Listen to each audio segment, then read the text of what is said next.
అందరికీ నమస్కారం. ఫ్లూటు జింక ముందు కూడు, సింగం ముందు కాదు, కత్తితో కాదురా కట్టి చూపుతో చూపిస్తా. ఇలాంటి పద్ధతిలాగా ఓన్లీ బాలయ్య గారు చెప్తేనే బాగుంటుంది, కానీ వేరేవాడు చెప్తే బాగుంటుంది. బాలయ్య అంటే పాజిటివిటీ అండి. నెగిటివిటీ ఆయన దగ్గర కొత్త కూడా ఉండదు. ఆయన ఎక్కడ ఉంటారో అక్కడ సంతోషం, ఆ నవ్వు, ఆ పాజిటివిటీనే ఉంటుంది. ఆయనకు పోటీ ఆయనే, మీరు ఎవ్వరూ లేరు.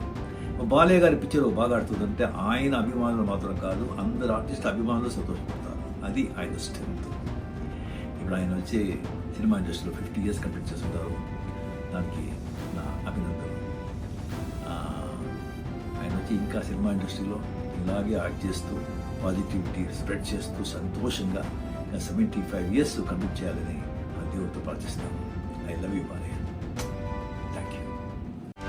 செய்திகளை உடனுக்குடனும் துல்லியமாகவும் தெரிந்து கொள்ள சப்ஸ்கிரைப் பண்ணுங்க.